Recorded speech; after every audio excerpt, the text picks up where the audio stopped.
Je bénirai l'Éternel en tout temps. Ses louanges seront toujours dans ma bouche. Oh, j'aime qu'on ait un problème. Et puis qu'elle est content comme ça. Ah, m'pas caché, Dieu. Depuis que commence à lire Bible chaque jour, je senti charge problème moi yo sorti sous dôme. Oh, si c'est comme ça, moi pour aller couvrir acheter un Bible. Dégagez au marché. Mais en attendant, ou qu'attendez radio télévision d'espoir? Radio Vision d'Espoir. Oh, moi t'attendais une annonce comme ça, oui. Mais qui ça a te dit? Lecture de la Bible en un an. Une émission qui vous accompagne à la découverte des trésors cachés de la parole de Dieu sur Radio Télévision d'Espoir. Chaque jour de 11h à 11h30 du matin, excepté mercredi 5h30, 6h de l'après-midi, samedi 7h30, 8h du matin, avec les sœurs Chantal Saint-Hubert, Claude Louis Orisma et votre servante Maudeline Maurice Hilaire.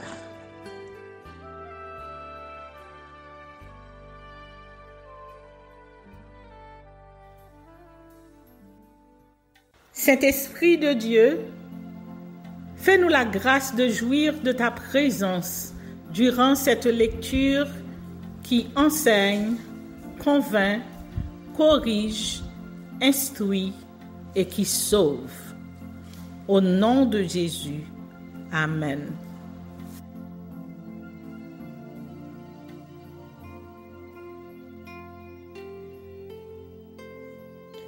Deutéronome chapitre 22. Les animaux et les objets égarés. Si tu vois s'égarer le bœuf ou la brebis de ton frère, tu ne t'en détourneras point, tu les ramèneras à ton frère. Si ton frère n'habite pas près de toi et que tu ne le connaisses pas, tu recueilleras l'animal dans ta maison et il restera chez toi jusqu'à ce que ton frère le réclame, et alors tu le lui rendras. Tu feras de même pour son âne, tu feras de même pour son vêtement, tu feras de même pour tout objet qu'il aurait perdu et que tu trouverais. Tu ne devras point t'en détourner. Si tu vois l'âne de ton frère ou son bœuf tomber dans le chemin, tu ne t'en détourneras point. Tu l'aideras à le relever. Les travestissements, les nids d'oiseaux, les maisons neuves, le mélange dans les semences et dans les tissus. Une femme ne portera point un habillement d'homme, et un homme ne mettra point des vêtements de femme. Car quiconque fait ces choses est en abomination à l'Éternel ton Dieu. Si tu rencontres dans ton chemin un nid d'oiseau, sur un arbre ou sur la terre, avec des petits ou des œufs, et la mère couchée sur les petits ou sur les œufs, tu ne prendras pas la mère et les petits. Tu laisseras aller la mère et tu ne prendras que les petits, afin que tu sois heureux et que tu prolonges tes jours. Si tu bâtis une maison neuve, tu feras une balustrade autour de ton toit, afin de ne pas mettre du sang sur ta maison, dans le cas où il en tomberait quelqu'un. Tu ne sèmeras point dans ta vigne diverses semences, de peur que tu ne jouisses ni du produit de ce que tu auras semé, ni du produit de la vigne. Tu ne laboureras point avec un bœuf et un âne attelés ensemble. Tu ne porteras point un vêtement tissé de diverses espèces de fils, de laine et de lin réunis ensemble. Tu mettras des franges aux quatre coins du vêtement dont tu te couvriras. Si un homme qui a pris une femme et est allé vers elle éprouve ensuite de l'aversion pour sa personne, s'il lui impute des choses criminelles et porte atteinte à sa réputation en disant « J'ai pris cette femme, je me suis approché d'elle et je ne l'ai pas trouvée vierge », alors le père et la mère de la jeune femme prendront les signes de sa virginité et les produiront devant les anciens de la ville à la porte. Le père de la jeune femme dira aux anciens « J'ai donné ma fille pour femme à cet homme », et il l'a prise en aversion. Il lui impute des choses criminelles en disant « Je n'ai pas trouvé ta fille vierge. Or, voici les signes de virginité de ma fille. » Et ils déploieront son vêtement devant les anciens de la ville. Les anciens de la ville saisiront alors cet homme et le châtieront. Et parce qu'il a porté atteinte à la réputation d'une vierge d'Israël, ils le condamneront à une amende de 100 cycles d'argent qu'ils donneront au père de la jeune femme. Elle restera sa femme et il ne pourra pas la renvoyer tant qu'il vivra. Mais si le fait est vrai, si la jeune femme ne s'est point trouvée vierge, on fera sortir la jeune femme à l'entrée de la maison de son père, elle sera lapidée par les gens de la ville et elle mourra parce qu'elle a commis une infamie en Israël. En se prostituant dans la maison de son père, tu ôteras ainsi le mal du milieu de toi. Si l'on trouve un homme couché avec une femme mariée, ils mourront tous deux. L'homme a couché avec la femme et la femme aussi. Tu ôteras ainsi le mal du milieu d'Israël. Si une jeune fille vierge est fiancée et qu'un homme la rencontre dans la ville et couche avec elle, vous les amènerez tous deux à la porte de la ville. Vous les lapiderez et ils mourront. La jeune fille pour n'avoir pas crié dans la ville et l'homme pour avoir déshonoré la femme de son prochain. Tu ôteras ainsi le mal du milieu de toi. Mais si c'est dans les champs que cet homme rencontre la jeune femme fiancée, lui fait violence et couche avec elle, l'homme qui aura couché avec elle sera seul, puni de mort. Tu ne feras rien à la jeune fille. Elle n'est pas coupable d'un crime digne de mort, car elle en est de ce cas comme de celui où un homme se jette sur son prochain et lui ôte la vie. La jeune fille fiancée que cet homme a rencontrée dans les champs a pu crier sans qu'il y ait eu personne pour la secourir. Si un homme rencontre une jeune fille vierge non fiancée, lui fait violence et couche avec elle, et qu'on vienne à les surprendre, l'homme qui aura couché avec elle donnera au père de la jeune fille 50 cycles d'argent, et parce qu'il l'a déshonorée, il la prendra pour femme, et il ne pourra pas la renvoyer tant qu'il vivra. Nul ne prendra la femme de son père et ne soulèvera la couverture de son père.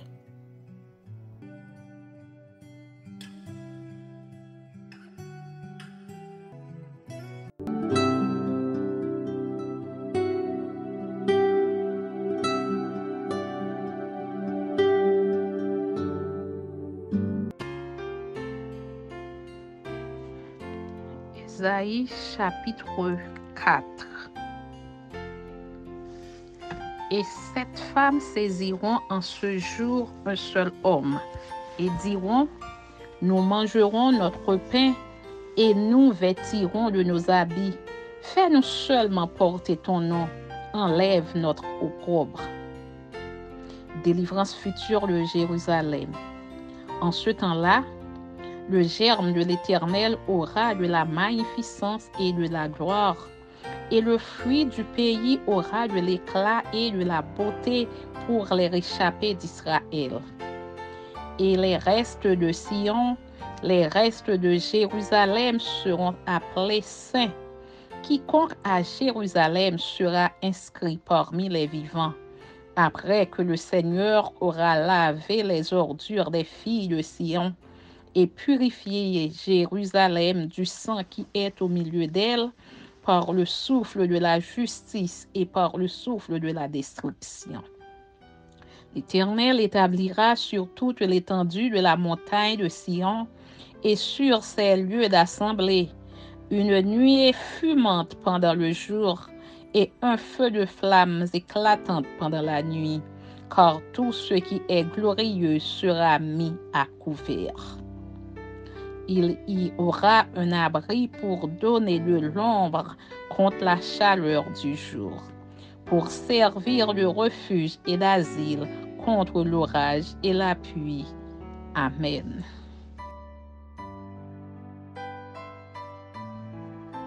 Ésaïe chapitre 5. La vigne de l'Éternel. Je chanterai à mon bien-aimé le cantique de mon bien-aimé sur sa vigne. Mon bien-aimé avait une vigne sur un coteau fertile. Il en remua le sol, ôta les pierres et y mit un plan délicieux. Il bâtit une tour au milieu d'elle et il y creusa aussi une cuve. Puis il espéra qu'elle produirait de bons raisins, mais elle en a produit de mauvais. Maintenant donc, habitants de Jérusalem et hommes de Juda, soyez juges entre moi et ma vigne. Qui avait-il encore affaire à ma vigne que je n'ai pas fait pour elle? Pourquoi, quand j'ai espéré qu'elle produirait de bons raisins, en a-t-elle produit de mauvais?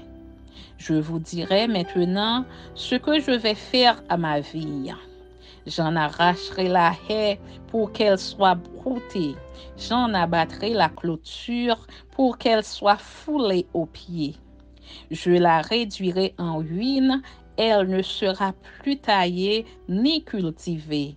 Les ronces et les épines y croîtront, et je donnerai mes ordres aux nuées afin qu'elles ne laissent plus tomber la pluie sur elle.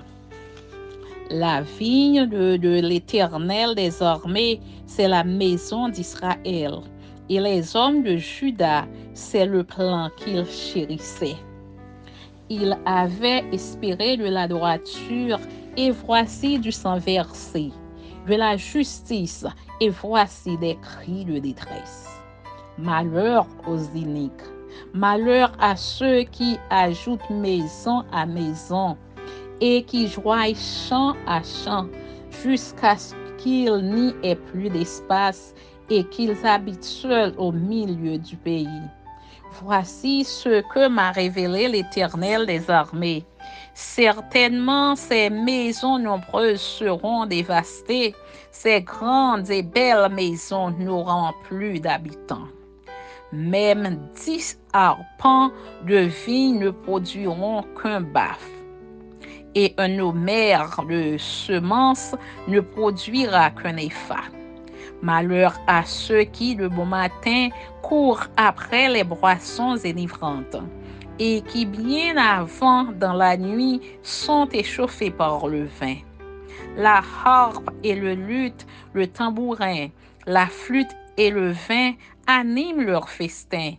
Mais ils ne prennent point garde à l'œuvre de l'Éternel, et ils ne voient point le travail de ses mains. C'est pourquoi mon peuple en sera soudain emmené captif.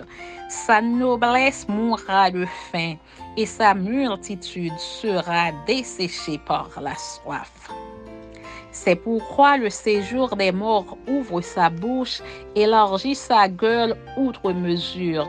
Alors descendent la magnificence et la richesse de Sion, et sa foule bruyante et joyeuse. Les petits seront abattus, les grands seront humiliés, et les regards des hautains seront abaissés. L'Éternel des armées sera élevé par le jugement, et le Dieu saint sera sanctifié par la justice. Des brebis paîtront comme sur leur pâturage, et les étrangers dévoreront les possessions ruinées des riches. Malheur à ceux qui tirent l'iniquité avec les cordes du vice, et le péché comme avec les traits d'un char, et qui disent qu'il hâte, qu'il accélère son œuvre, afin que nous la voyions. Que le décret du Saint d'Israël arrive et s'exécute afin que nous le connaissions. Malheur à ceux qui appellent le mal bien et le bien mal, qui changent les ténèbres en lumière et la lumière en ténèbres, qui changent l'amertume en douceur et la douceur en amertume. Malheur à ceux qui sont sages à leurs yeux et qui se croient intelligents. Malheur à ceux qui ont de la bravoure pour boire du vin et de la vaillance pour mêler des liqueurs fortes, qui justifient le coupable pour un présent et enlèvent aux innocents leurs droits. C'est pourquoi, comme une langue, le feu dévore le chaume, et comme la flamme consume l'herbe sèche, ainsi leur racine sera comme de la pourriture, et leur fleur se dissipera comme de la poussière, car ils ont dédaigné la loi de l'Éternel des armées, et ils ont méprisé la parole du Saint d'Israël. C'est pourquoi la colère de l'Éternel s'enflamma contre son peuple. Il étend sa main sur lui et il le frappe. Les montagnes s'ébranlent et les cadavres sont comme des balayures au milieu des rues. Malgré tout cela, sa colère ne s'apaise point et sa main est encore étendue. Il élève une bannière pour les peuples lointains et il en siffle un des extrémités de la terre. Et voici, il arrive avec promptitude et légèreté.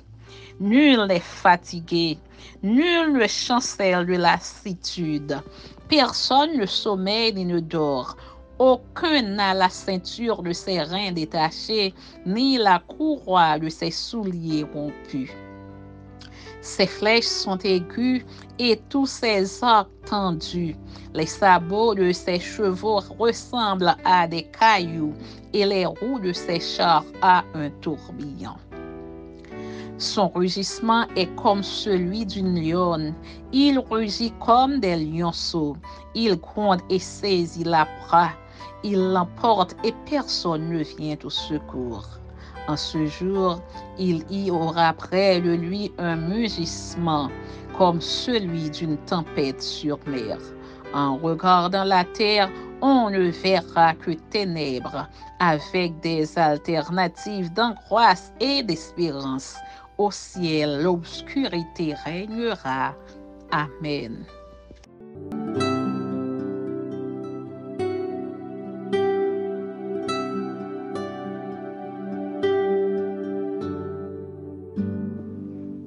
Romains chapitre 7. Le chrétien, affranchi de la loi, sert Dieu dans un esprit nouveau. Ignorez-vous, frères, quand je parle à des gens qui ne connaissent la loi, que la loi exerce son pouvoir sur l'homme aussi longtemps qu'il vit? Ainsi, une femme mariée est liée par la loi à son mari tant qu'il est vivant. Mais si le mari meurt, elle est dégagée de la loi qui la liait à son mari. Si donc, du vivant de son mari, elle devient la femme d'un autre homme, elle sera appelée adultère. Mais si le mari meurt, elle est affranchie de la loi, de sorte qu'elle n'est point adultère en devenant la femme d'un autre. De même, mes frères, vous aussi, vous avez été par le corps de Christ mis à mort en ce qui concerne la loi, pour que vous apparteniez à un autre, à celui qui est ressuscité des morts, afin que nous portions des fruits pour Dieu. Car lorsque nous étions dans la chair, les passions des péchés provoqués par la loi agissaient dans nos membres, de sorte que nous portions des fruits pour la mort. Mais maintenant, nous avons été dégagés de la loi, étant morts à cette loi sous laquelle nous étions retenus, de sorte que nous servons dans un esprit nouveau et non selon la lettre qui a vieilli. La loi, quoique sainte, a provoqué les transgressions en faisant connaître le péché. Lutte de la chair contre l'esprit. Que dirons-nous donc? La loi est-elle péché? Loin de là. Mais je n'ai connu le péché que par la loi. Car je n'aurais pas connu la convoitise si la loi n'eût dit « Tu ne convoiteras point ». Et le péché, saisissant l'occasion, produisit en moi par le commandement toutes sortes de convoitises. Car sans loi, le péché est mort. Pour moi, étant autrefois sans loi, je vivais. Mais quand le commandement vint, le péché reprit vie et moi, je mourus. Ainsi, le commandement qui conduit à la vie se trouva pour moi conduire à la mort. Car le péché, saisissant l'occasion, me séduisit par le commandement et par lui me fit mourir. La loi donc est sainte et le commandement est saint, juste et bon. Ce qui est bon a-t-il donc été pour moi une cause de mort? Loin de là. Mais c'est le péché, afin qu'il se manifestât comme péché en me donnant la mort par ce qui est bon et que, par le commandement, il devint condamnable au plus haut point. Nous savons en effet que la loi est spirituelle, mais moi, je suis charnel, vendu au péché, car je ne sais pas ce que je fais. Je ne fais point ce que je veux, et je fais ce que je hais. Or, si je fais ce que je ne veux pas, je reconnais par là que la loi est bonne. Et maintenant, ce n'est plus moi qui le fais, mais c'est le péché qui habite en moi. Ce qui est bon, je le sais, n'habite pas en moi, c'est-à-dire dans ma chair. J'ai la volonté, mais non le pouvoir de faire le bien. Car je ne fais pas le bien que je veux, et je fais le mal que je ne veux pas. Et si je fais ce que je ne veux pas, ce n'est plus moi qui le fais, c'est le péché qui habite en moi. Je trouve donc en moi cette loi. Quand je veux faire le bien, le mal est attaché à moi. Quand je prends plaisir à la loi de Dieu selon l'homme intérieur.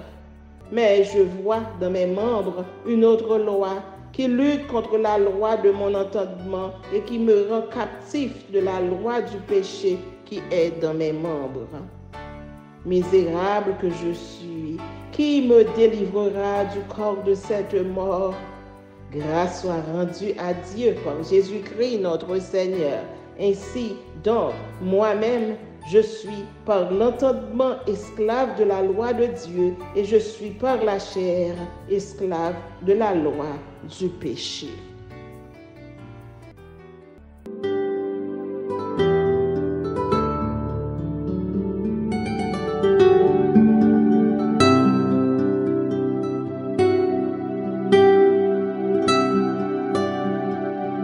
Merci Seigneur de nous donner le discernement dans la lecture de ta parole, que nous y prêtions attention afin d'appliquer notre cœur à la sagesse.